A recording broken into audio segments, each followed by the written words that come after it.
Assalamualaikum warahmatullahi wabarakatuh. Bismillah walhamdulillah wassalatu wassalamu ala rasulillah wa ala alihi wa sahbihi wa mawala wa ba'd. Apa kabar pemirsa manajemen syariah dimanapun Anda berada? Senang sekali pada hari ini saya Andi Jaya kembali menjumpai Anda dalam program ini, di program manajemen syariah. Dan semoga para pemirsa semua tetap dalam keadaan sehat walafiat serta selalu dalam lindungan Allah Subhanahu wa Ta'ala.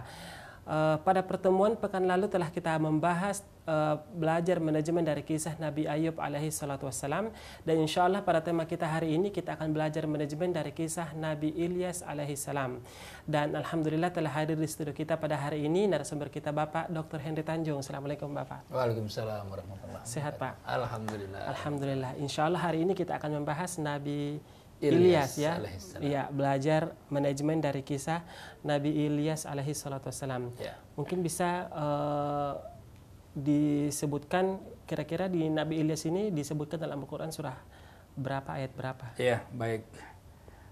Para pemirsa sekalian yang berbahagia, pada kali episode ini kita sampai kepada kisah tentang Nabi Ilyas alaihissalam dengan nama lengkap Ilyas bin Yasin, daripada keturunan Nabi Harun, ya, saudara Nabi Musa alaihissalam.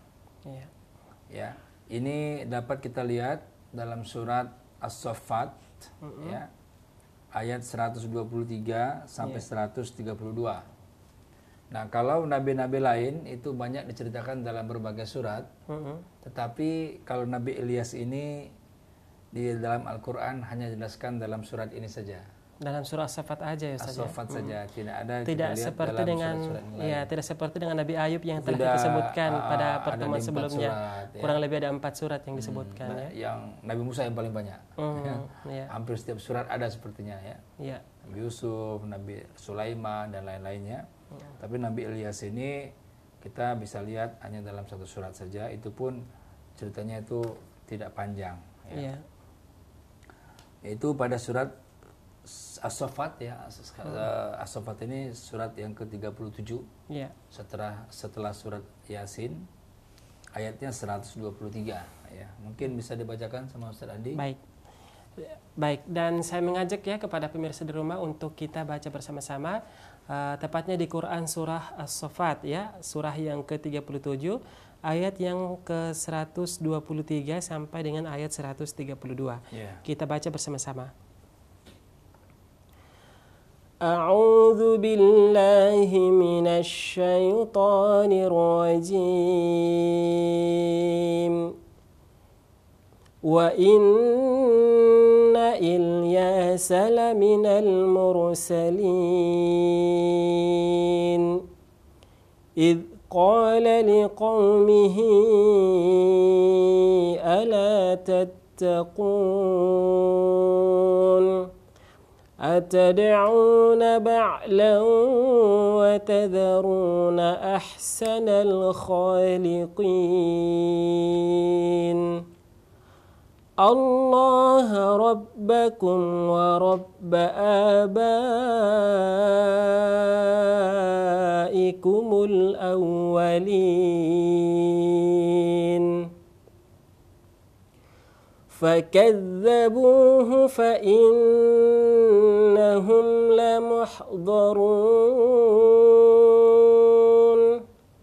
illa ibadallahil mukhlasin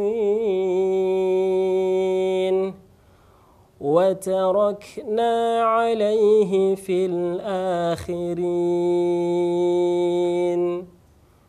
salamun ala Ilyasin inna kadzalika najzil muhsinin innahu min ibadinal mu'minin. Artinya? Kita bacakan terjemahannya ya. Ya. Dan sungguh Ilyas benar-benar termasuk salah seorang rasul. Ingatlah ketika dia berkata kepada kaumnya, mengapa kamu tidak bertakwa?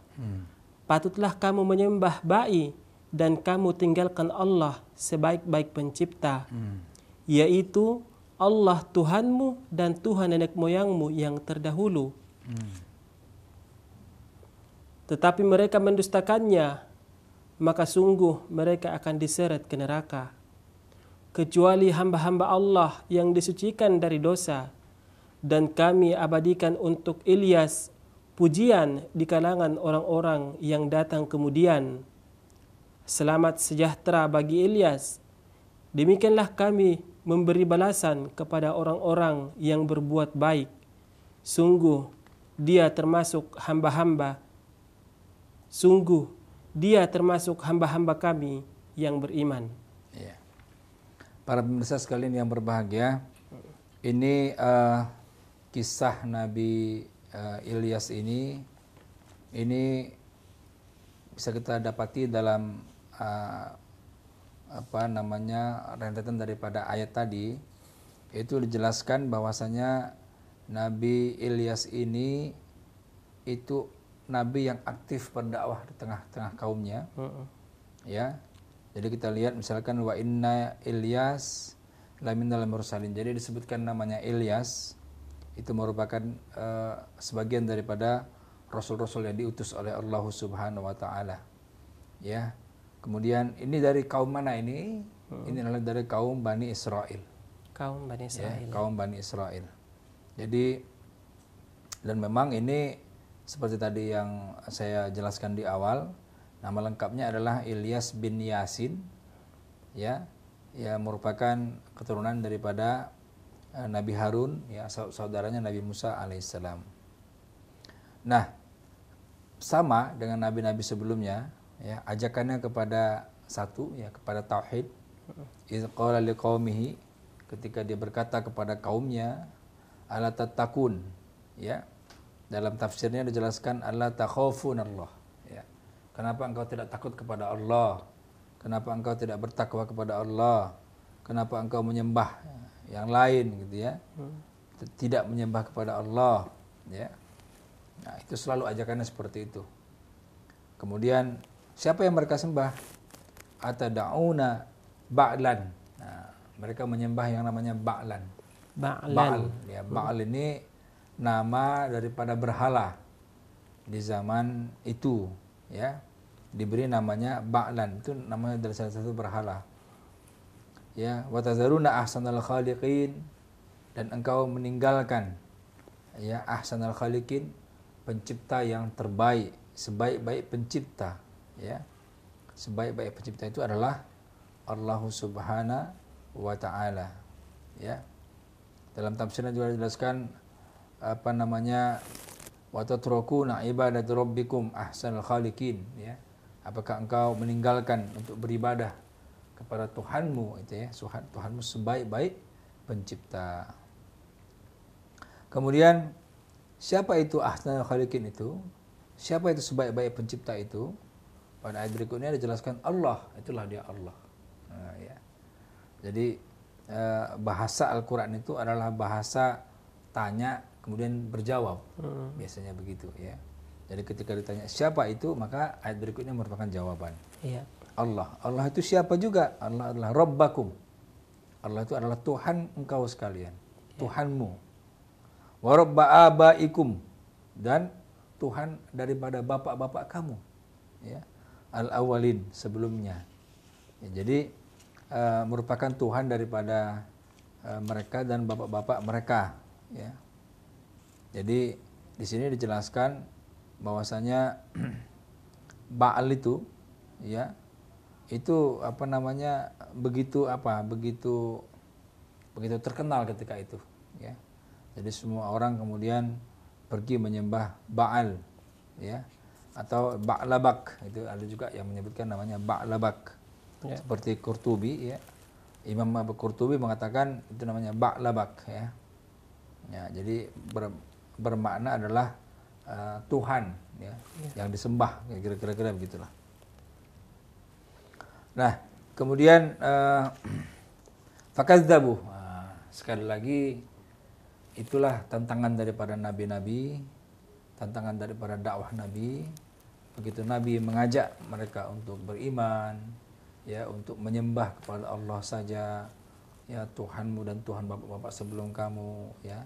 Tapi apa jawaban daripada kaumnya? Apa daripada jawaban daripada kaum daripada Nabi Ilyas ini? Itu adalah fakazzabu, ya. Mereka mendustakan, ya. Fa innahum la muhdharun. Nah, maka kalau mereka mendustakan, maka nanti sesungguhnya mereka akan hadir, ya, pada azab, akan diazab, ya. Fakazzabu, ya, nabiyahum fa innahum la muhdharuna fil adab, maka mereka akan diberikan azab, ya, akibat mereka mendustakan itu. Ya. Nah, illa kecuali siapa? Ibadallahil mukhlasin, ya. Kecuali hamba-hamba Allah yang ikhlas, Ustaz Andi, ya. Ikhlas ini berat, ikhlas ini.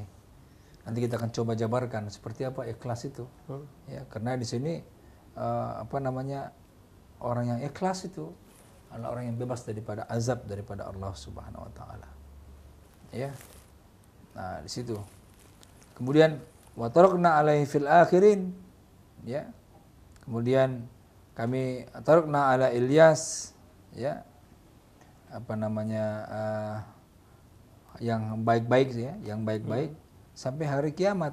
Jadi diberikan ditinggalkan, ya, kepadanya Ilyas yang baik-baik sampai hari kiamat.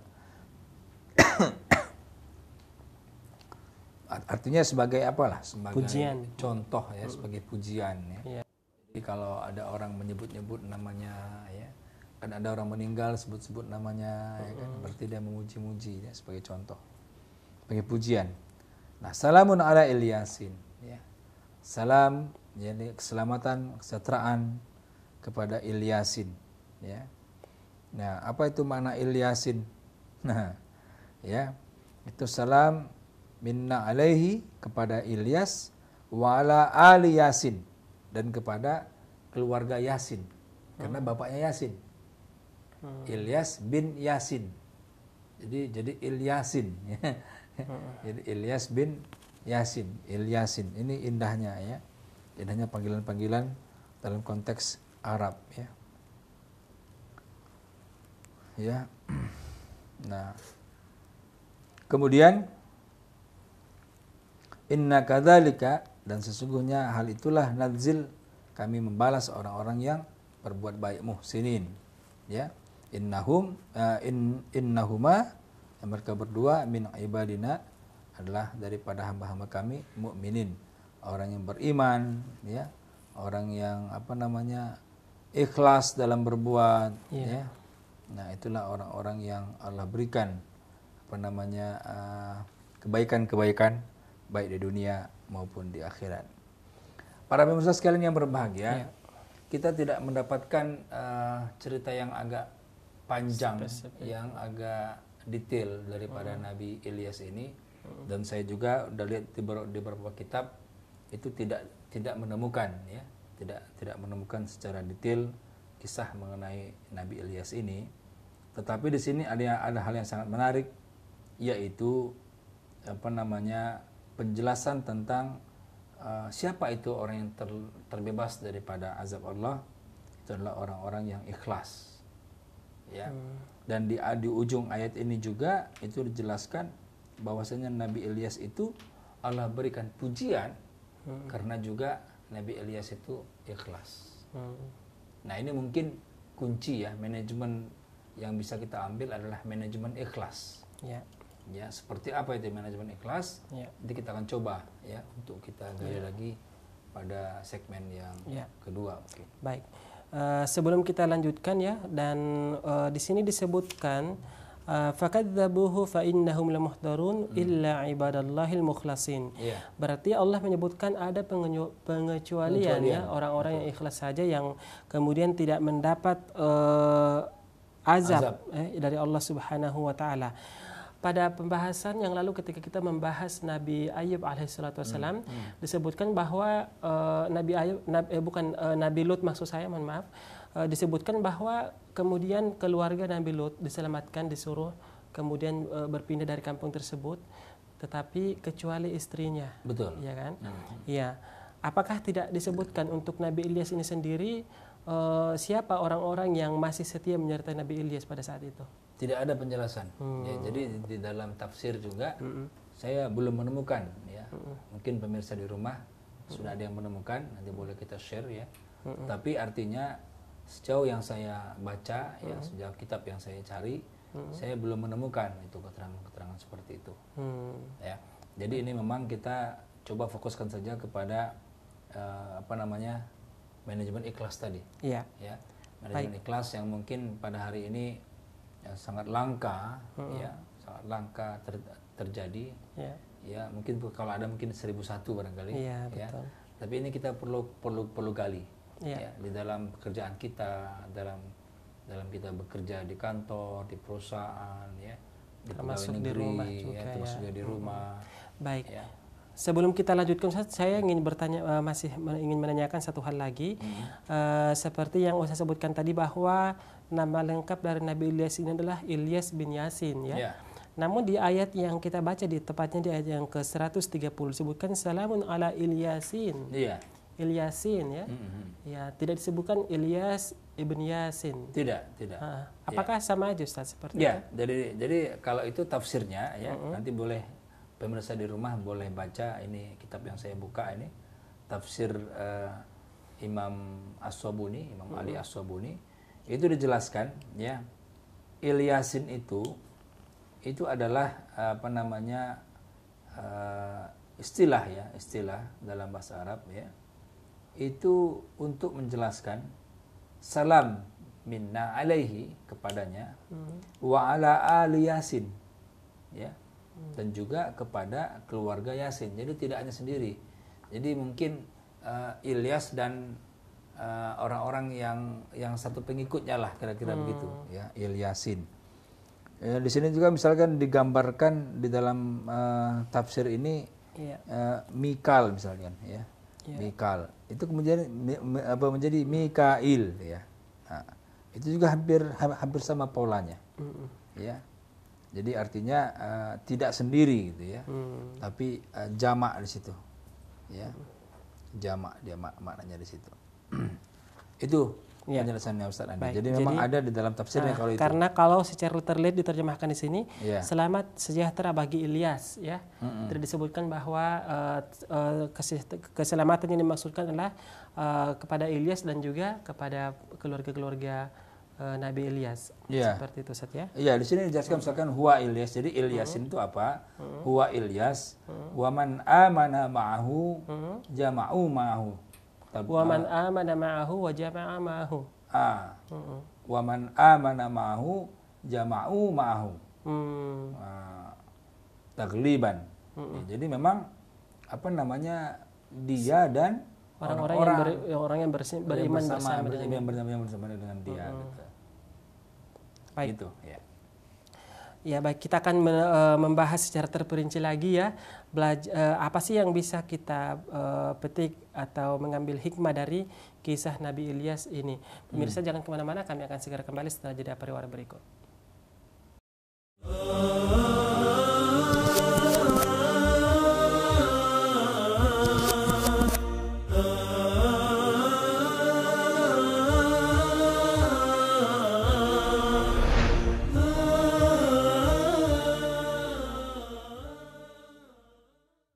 Ya pemirsa, kembali lagi di program Manajemen Syariah, masih bersama saya Andi Jaya dan narasumber kita Bapak Dr. Henry Tanjung, masih dengan tema belajar manajemen dari kisah Nabi Ilyas alaihi salatu wassalam. Untuk penelpon pertama, Assalamualaikum. Waalaikumsalam. Maaf Ibu, nama dan dari mana Ibu? Mau nanya, kami ini guru ngaji Al-Quran. Tetap ini mau libur, mana katanya. Kemana udah kita? Atau caranya akan dilakukan? Ya, maaf Ibu, suaranya masih agak kurang jelas. Mungkin pertanyaannya boleh diulang Ibu? Oh iya. Ini Pak. Kami ini guru ngaji Al-Quran. Iya. Jadi anak-anak itu suka libur berpuasa. Jadinya kami ini dari pemerintah, Pak. Atau siapa yang Pak anak libur lagi? Iya.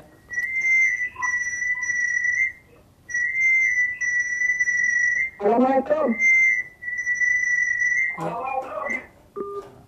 Ya, iya, Bergema suaranya. sayang sekali ya. Sebenarnya pertanyaannya masih agak kurang jelas ya. Namun Ya, yang sampai saya tangkap, seorang guru ngaji tetapi anak-anak yang diajarnya sering ribut ya. Ya, nanti akan kita bahas setelah kita membahas manajemen yang bisa diambil dari Nabi Ilyas. Baik, untuk selanjutnya penelpon selanjutnya. Assalamualaikum. Assalamualaikum. Waalaikumsalam warahmatullahi. Dengan siapa di mana? Aisyah. Oh iya, Mbak Aisyah dari Lampung ya, Mbak ya? Iya. Iya, Mohon silakan. maaf, saya mau bertanya. Yang kemarin saya kan belum bertanya karena saya sudah nggak kuat. Iya, silahkan. Ini apa? Iya, saya itu waktu itu kan saya itu sakit 1 bulan. Tapi sakit saya itu koma, saya nggak sadarkan diri, tapi saya itu bisa mendengar, juga bisa melihat. Tapi saya itu tidak dibawa ke rumah sakit oleh keluarga saya. Tapi saya itu malah diobatkan ke dukun. Jadi banyak sekali dukun yang telah mengobatin saya, tapi satupun tidak ada yang bisa menyembuhkan penyakit saya. Terus setelah di akhir bulan, saya itu bermimpi itu saya bertemu dengan seorang wanita setengah baya. Dia berpakaian syar'i, dia itu menolong saya. Nah, setelah saya malamnya bermimpi, pagi-pagi sekali datang lagi seorang dukun, yaitu dukun baru. Terus dukun baru itu bilang begini, dia itu memecet jempol kaki saya itu bilang begini, anak ini mempunyai kekuatan karena dia telah ditolong oleh jin Islam. Nah, yang saya tanyakan, apa mimpi saya itu dan apa kata dukun itu, apakah benar ada jin Islam yang menolong manusia? Itu pertanyaan saya, Bapak. Ya, baik. Terima kasih. Wassalamualaikum. Waalaikumsalam warahmatullahi wabarakatuh. Ya, terima kasih buat Mbak Aisyah dari Lampung Selatan telah bergabung bersama kami. Baik, sebelum kita menjawab pertanyaan-pertanyaan yang ada ya, namun walaupun pertanyaan tersebut sebenarnya agak di luar dari tema pembahasan kita, namun tidak mengapa, kita akan berusaha menjawab sebisa nanti saja setelah pembahasan kita yang inti ini. Ya, baik, belajar manajemen dari kisah Nabi Ilyas alaihi salatu wassalam. Seperti apa, Ustaz? Ya. Apa yang bisa dipelajari dari kisah Nabi Ilyas tersebut? Ya. Jadi kalau kita lihat kisah tadi itu memang tidak banyak yang bisa kita ambil aspek daripada manajemen. Iya. Tetapi ada satu kunci ya yang boleh kita ambil, yaitu manajemen keikhlasan ya, atau manajemen ikhlas itu seperti apa. Iya. Ya. Jadi saya mau cerita sedikit tentang seorang ahli ibadah yang dia sangat marah ketika ada pohon besar yang disembah-sembah oleh manusia. Iya. Dan dia ambil kampak, dia pergi menuju pohon itu untuk menebang pohon itu. Iya. Ya. Nah, di tengah jalan iblis menegur, wahai ahli ibadah, engkau mau kemana? Kemudian ahli ibadah bilang, saya mau menebang itu pohon, ya, karena itu pohon disembah-sembah oleh manusia, itu syirik. Iya. Itu saya mau tebang itu pohon. Kemudian nggak usahlah ini gini ya.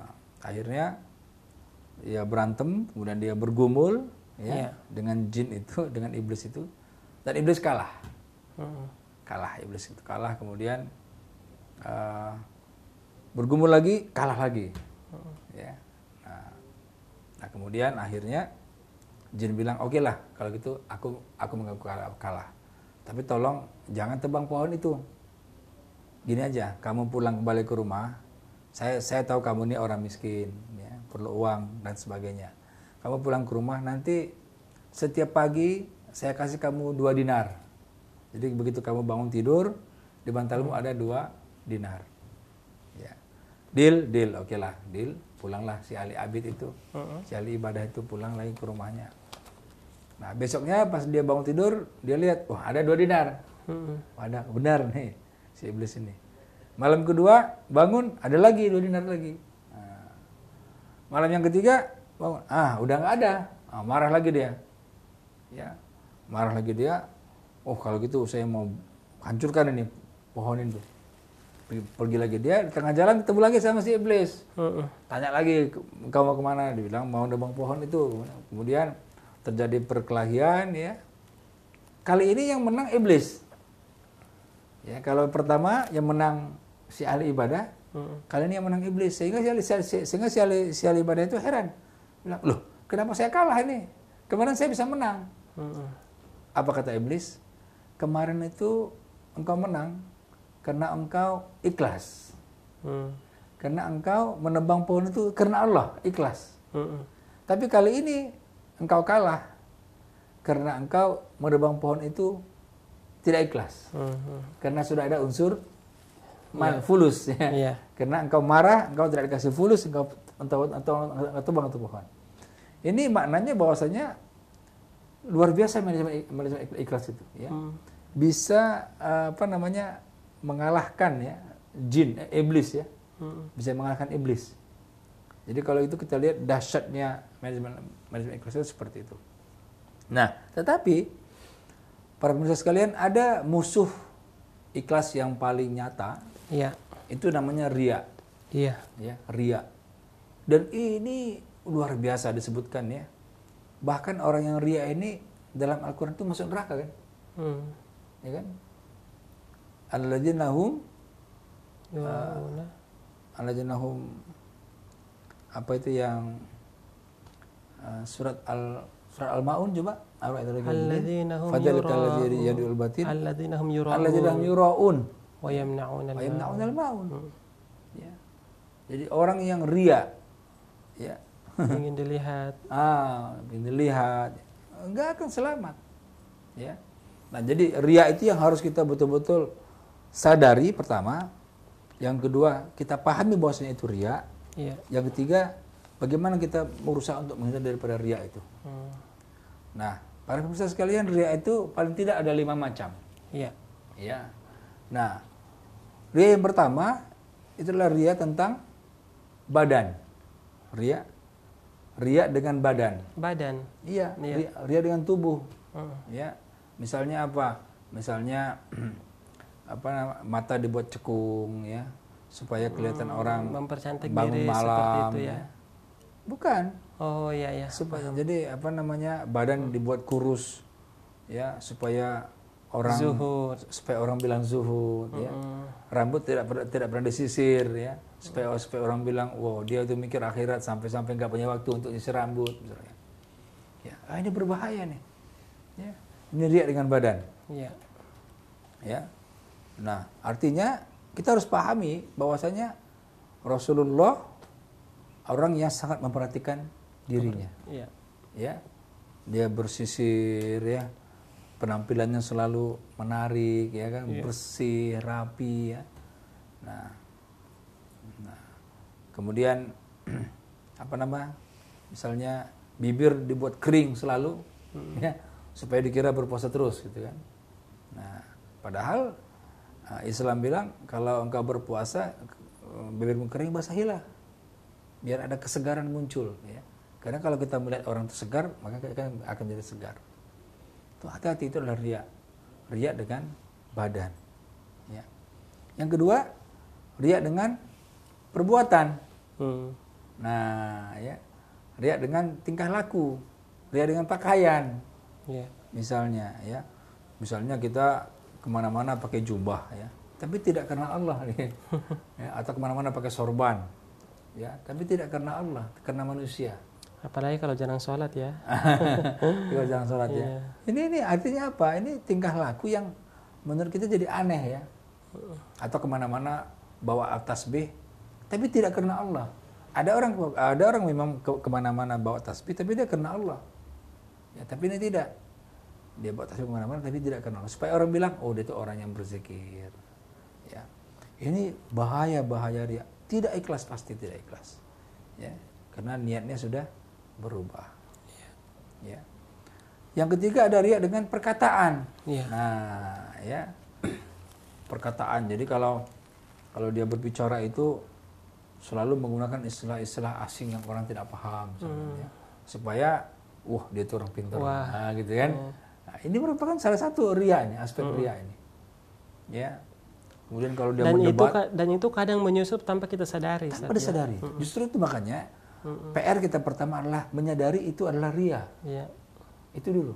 Ya. Menyadari bahwasanya itu adalah riya. Ya. Kenapa kita harus mencari istilah-istilah yang itu kemudian supaya dipandang orang, kita orang pinter? Kenapa tidak katakan dengan bahasa yang sederhana? Ya. Kan berdakwah adalah pakai yang penting tersampaikan ya. Nah, ya. Pakai apa? Pakai perkataan yang bisa dimengerti. Ya kan? Oleh orang yang mendengarkan. Iya. Ya, oleh mad'u kita gitu kan. Ya, kemudian tidak dengan menggunakan bahasa-bahasa yang seolah-olah membuat kita tuh pintar sendiri gitu ya. Nah, dalam pandangan orang gitu kan. Itu niatnya begitu. Tapi kalau nggak ada niatnya untuk itu tidak ada masalah ya. Tapi kalau sudah ada terbersit niat supaya saya dipandang orang pintar ya. Atau orang yang mengerti tentang ilmu itu, mulai menggunakan bahasa-bahasa itu ya, tidak karena Allah, itu termasuk dalam riya perkataan. Ya. Jadi ini kita harus hati-hati sekali nih. Ya, jenis-jenis riya itu. Ya. Ada lagi riya dengan persahabatan. Nah, persahabatan. Iya. Nah, ini lebih lagi nih, lebih bahaya lagi nih. Misalnya begini, dan lebih halus lagi barangkali. Misalnya begini, saya lebih senang dengan Ustaz Andi kan, atau saya itu mengunjungi seorang ulama besar, supaya orang bilang, oh saya dekat dengan ulama itu. Padahal tidak. Atau saya adalah muridnya ulama ini. Atau saya adalah muridnya ulama ini. Dan itu kadang menjadi kebanggaan tersendiri yang harus sewajarnya seseorang harus berhati-hati, Ustaz ya. Betul. Ya, jangan sampai kemudian kita mempersepsikan ya seperti itu supaya orang lain menganggap menganggap kita itu adalah orang yang pintar, orang yang cerdas, ya, orang yang dekat dengan ulama. Ya kan? Itu adalah riya dengan persahabatan. Ya. Nah, jadi jenis-jenis riya ini ya kita harus betul-betul pahami. Ya, kita betul-betul pahami ya. Kita coba untuk menghindari ya sedapat mungkin ya. Kita coba untuk menjauhi riya dengan perkataan ya. Riya dengan perbuatan ya. Riya dengan dengan persahabatan tadi ya. Riya dengan pakaian ya kan. Dan riya dengan badan juga. Nah, ya kita harus hati-hati di situ. Nah, ini yang perlu kita garis bawahi ya. Jadi di dalam suatu pergaulan ya, baik itu di kantor ya, baik itu di rumah, baik itu di tempat kerja kita. Coba kita menghadirkan sifat-sifat ikhlas yang tidak riya itu saja. Karena kalau kita bicara sifat ikhlas itu memang berat ya. Ikhlas itu khalis murni. Ya murni. Jadi kalau kita bicara murni, misalnya saja susu murni. Susu murni itu kalau susu semua. Ya. 100% susu. Kalau ada airnya sedikit saja, dia sudah tidak murni lagi. Ya. Susu campur air sudah. Begitupun dengan ikhlas ya. Khalis ikhlas itu harus 100% karena Allah. Gitu ya. Tidak ada, jadi kalau ada yang tidak karena Allah sedikit saja itu sudah tidak ikhlas, berat sekali kan sebenarnya. Berat sekali.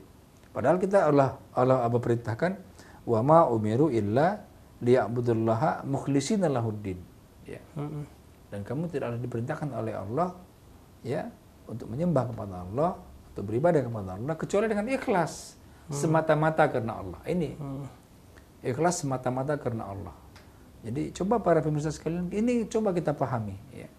Coba riya-riya tadi kita coba untuk untuk menyadari pertama dulu ya. Kemudian untuk kita coba hindari. Karena antara riya dengan ikhlas itu tidak bisa dipertemukan. Riya itu sudah bercampur-campur dia. Ya, bercampur-campur. Ya, tapi kalau ikhlas itu murni karena Allah saja. kita berdakwah, ya, kita mengajar, kita bekerja. Ya, bekerja kalau untuk kemudian rezekinya halal, untuk nafkah anak istri, itu karena Allah, maka pahalanya akan luar biasa. Kita bekerja di kantor, ya, tapi kita niatkan karena Allah, ya, supaya ekonomi bisa berjalan, ya. Kalau kita kerja di pabrik, kita niat karena Allah, supaya barang-barang bisa terus diproduksi, supaya orang bisa menikmati barang-barang itu dan orang tertolong karena dia menikmati barang-barang itu kan suatu pahala. Jadi bagaimana coba kita niatkan karena Allah dalam kita bekerja, ya, insya Allah ini adalah manajemen yang luar biasa, ya. Jantungnya amal itu ada pada sifat ikhlas tadi, ya. Nah, cuman ciri-ciri ikhlas itu bisa kita lihat juga dalam indikator-indikator. Misalnya orang yang ikhlas itu dia akan terus-menerus melakukan itu.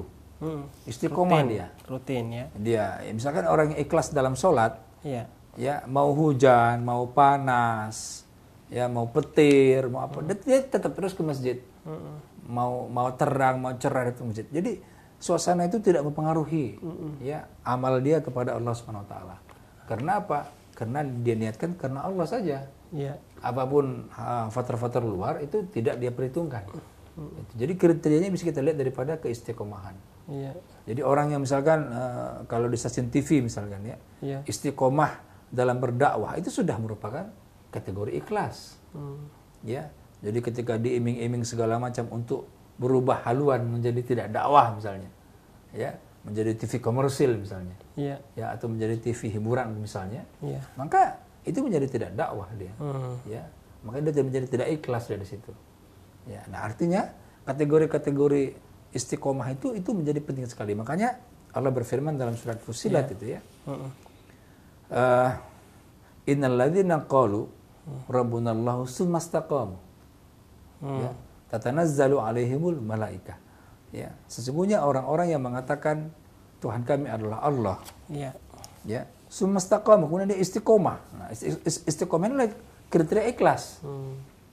Artinya ketika saya bilang, ya Allah, Allah adalah Tuhanku, dengan ikhlas, maka akan terus melakukan amal-amal dengan istiqomah. Ya. Nah, sumastaqamu tatanazzalu alaihimul malaikah. Maka nanti ketika kita akan meninggal dunia, turunlah malaikat untuk apa?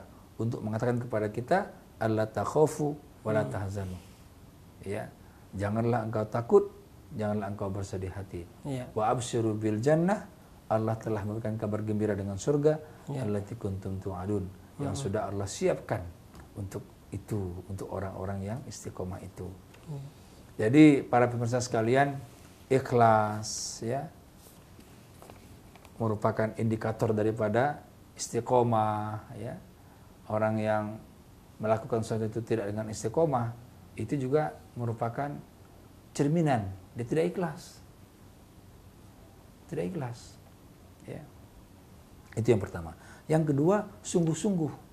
Nah, orang yang ikhlas adalah orang yang bekerja dengan sungguh-sungguh. Kenapa? Dia mau persembahkan untuk Allah. Bagaimana mungkin dia tidak sungguh-sungguh? Ya. Dia katakan saya bekerja ikhlas.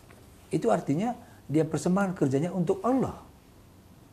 Ya, jangankan untuk Allah, kita bekerja untuk, katakan untuk presiden saja, kita bekerja yang terbaik. Atau kita bekerja untuk perusahaan, untuk direktur, kita bekerja yang terbaik. Apalagi ini kita bekerja untuk Allah. Pastilah yang paling baik yang akan kita berikan. Ya. Jadi salah kalau orang bilang, saya mah kerja ikhlas, tapi sembrono kerjanya. Ya. Sembarangan kerjanya, ya, nggak ikut aturan misalnya, salah itu, ya, karena kita persembahkan sesuatu itu untuk Allah, ya, amal kita untuk Allah, ya, maka kita harus berikan yang terbaik, the best, ya, do your best, itulah ikhlas itu sebenarnya, ya. Jadi para pemirsa sekalian, kalau kita sudah merasakan, ya, konteks ikhlas itu dalam kita bekerja, insya Allah kita akan mengerahkan semua kemampuan kita. Do our best. Ya. Untuk apa? Untuk Allah. Ya. Jadi salah kalau ikhlas ya yang seadanya aja lah. Ikhlas ini ya gitu ya. Itu adalah konotasi yang salah. Ya. Yang harus kita rubah. Ya. Bekerja ikhlas itu adalah bekerja dengan istiqomah. Ya. Yang kedua bekerja dengan sungguh-sungguh. Ya. Itu mungkin Ustaz. Baik. Kita akan menyapa pemirsa kita yang telah bergabung bersama kita kembali. Assalamualaikum.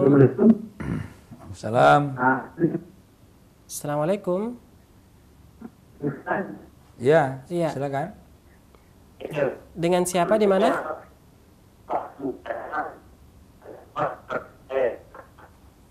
Ya.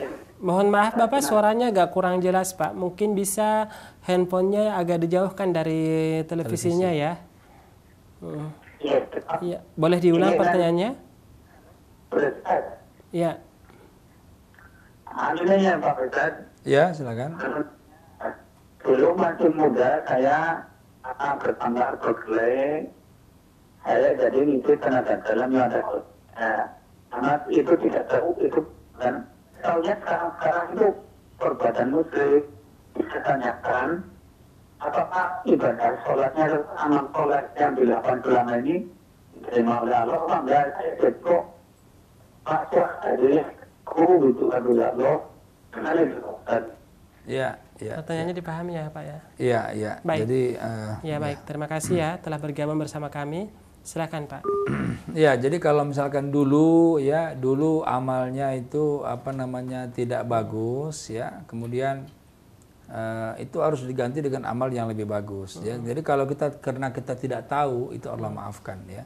Tapi jangan kemudian tidak tahu terus. Itulah makanya kita disuruh belajar. Wa'at bi sayyi'atal hasanah. Betul. Wa'at bi sayyi'atal hasanah. Dan ikutilah yang perbuatan yang jelek dengan perbuatan yang baik ya. Iya. Nah, tamhuha, maka dia akan menghapuskannya nanti ya. Jadi saran saya kepada Bapak ya, teruskan untuk ke depan ini, teruskan pekerjaan amal-amal yang baik tadi ya. Kalau yang tadi sudah diketahui ada unsur-unsur musyriknya ya tinggalkan. Iya. Ya, tinggalkan saja. Kenapa? Karena ya ini sangat berbahaya ya. Sangat berbahaya. Baik. Terkait dengan pertanyaan dari penelpon kita Mbak Aisyah dari Lampung Selatan tentang ya baik, sebelumnya kita akan menyapa pemirsa yang telah bergabung bersama kita. Assalamualaikum. Halo. Iya, assalamualaikum. Assalamualaikum Pak Ustadz. Iya, waalaikumsalam warahmatullahi wabarakatuh. Dengan siapa di mana? Saya Fajar dari Kalimantan Pak Ustadz. Ya, silakan. Fajar dari Kalimantan. Silakan Pak dengan pertanyaannya. Saya mau nanya kepada Pak Ustadz. Sebagian golongan kan begini Pak Ustadz, banyak yang pikirnya keras. Nah, kalau saya pribadi atau dengan umum juga pelan, lemah lembut. Iya. Jadi solusinya bagaimana pelan sama yang keras? Mohon solusi dari Pak Ustadz yang terbaik itu bagaimana cara dikir yang baik itu, apakah yang teriak-teriak, apa yang adab sopan sambil menghadap kiblat. Iya. Zikir ya. Karena bagiannya banyak yang teriak-teriak Pak Ustadz, jadi ya seperti mengganggu masyarakat gitu. Jadi tolong solusinya dari Pak Ustadz. Baik. Terima kasih Pak Fajar dari Kalimantan telah. Assalamualaikum warahmatullahi wabarakatuh. Waalaikumsalam warahmatullahi wabarakatuh. Terima kasih buat Pak Fajar telah bergabung bersama kita deh dari Kalimantan. Zikir yang diucapkan dengan keras ataupun yang pelan. Iya. Jadi Pak Fajar yang saya hormati, zikir itu yang terbaik adalah zikir yang keluar dari mulut dilafazkan tapi sebatas terdengar oleh telinga kita. Jadi kira-kira berapa jauh nih mulut dengan telinga? Iya. Kira-kira segitulah volumenya. Iya, jangan sampai seperti teriak-teriak ya, seperti yang disebutkan tadi. Tidak. Justru kalau kita zikirnya keras-keras, niatnya keliru, ya bisa nanti jatuh pada ria tadi. Nah, ya, ria supaya dilihat orang, wah dia sudah berzikir, wah dia sudah menjadi ahli zikir gitu ya. Ya. Tapi kalau niatnya keliru, itu bisa masuk dalam bahaya ria. Jadi kalau tadi mana yang lebih bagus, jelas yang lebih bagus adalah yang hanya terdengar oleh telinga kita. Jadi memang lemah lembut zikir itu. Ya, lemah. Yang pelan-pelan aja ya. Pak Fajar ya. Pak Fajar. Zikir itu harus kita resapi, itu yang paling penting. Jadi kita mengucapkan kalimat misalkan la ilaha illallah, langsung kita resapi. Tidak ada Tuhan selain Allah. Apa artinya? Tidak ada tempat yang kita minta selain Allah, tidak ada tempat untuk kita mengadu selain Allah, tidak ada tempat yang bisa memelihara kita selain Allah, tidak ada tempat tidak orang yang atau makhluk yang bisa melindungi kita selain Allah. Begitu. Jadi kita harus akui betul, sehingga la ilaha illallah, la ilaha illallah dengan lembut, penuh dengan penghayatan. Itulah zikir yang terbaik. Ya, jadi bukan dengan suara keras-keras, kemudian apalagi sampai mengganggu masyarakat. Ya. Nah, ini yang harus dipahami juga oleh para masyarakat kita. Baik. Demikian ya jawaban buat Pak Fajar dari Kalimantan. Semoga jawaban dari Pak Ustadz tadi bisa memberikan bayangan ya bagaimana sebenarnya cara berzikir yang benar. Ya, sayang sekali ya waktu kita sangat terbatas, dan kami mohon maaf yang sebesar-besarnya kepada pemirsa di rumah yang telah mengajukan pertanyaan namun belum sempat kami jawab, dan insya Allah pertanyaan tersebut akan kami bawa pada pertemuan selanjutnya.